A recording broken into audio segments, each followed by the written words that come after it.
Formation of nitriles from amides is one of those mechanisms that you either know it or you are up for a very nasty surprise on the test. So let's go over this mechanism. As my example here, I'm going to use butanamide and I'm going to treat it with thionyl chloride as my dehydrating agent. So to start with the mechanism of this reaction, I'm actually going to redraw my thionyl chloride, so I'm going to erase the old version.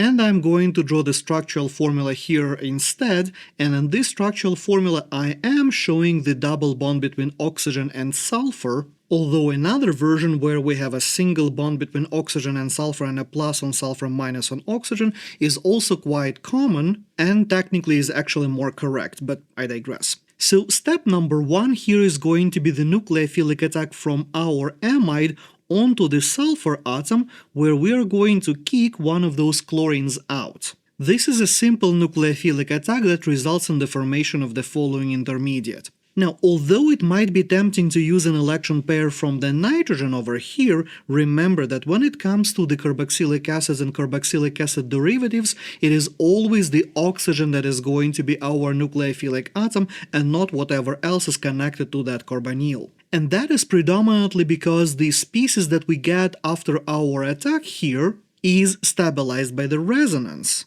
So I can show that this electron pair that I have on my nitrogen can go in and participate in resonance like so, giving me a new structure with a formal plus charge on the nitrogen and the carbon-oxygen bond, which is a single bond now. Now, the next thing that we are going to see in this mechanism here is going to be a simple proton transfer. So I'm going to use a generic conjugate base here that's going to come in and pull my proton off from the nitrogen like so, giving me the following neutral intermediate. Now, when it comes to my conjugate base over here that I'm using to do this proton transfer to deprotonate my nitrogen, that doesn't really matter what exactly you're going to use there. Often we're going to see a version where the Cl- is doing that trick, but essentially anything with an electron pair will do. Now, coming back to my neutral intermediate, this part of the molecule that I have over here, that is an excellent leaving group.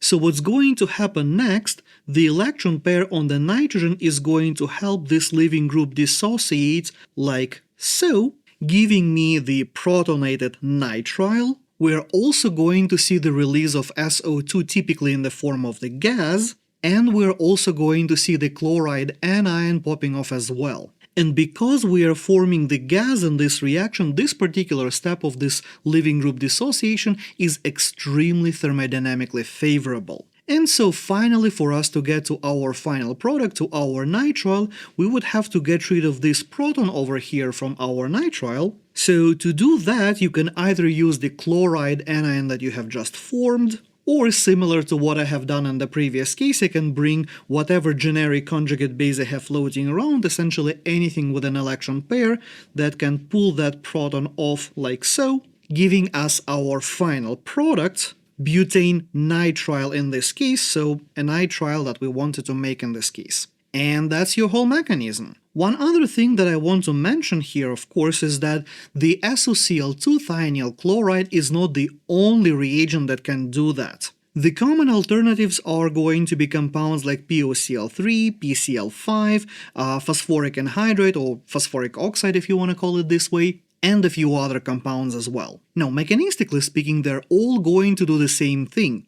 They're going to turn our oxygen into a good leaving group, and then that leaving group going to pop off, and we're going to end up with our nitrile. Now, from the test perspective, what I commonly do see is that if your instructor wants you to know this mechanism and test that, that is going to be the mechanism with thionyl chloride. So while other reagents are used in this reaction, you're very unlikely to be tested on those mechanisms, although, as I've mentioned, the mechanism is going to be extremely similar. And that's all you need to know about this reaction. So as always, thank you for watching. If you learned something new today, boop that like button, subscribe for more, and I will see you next time.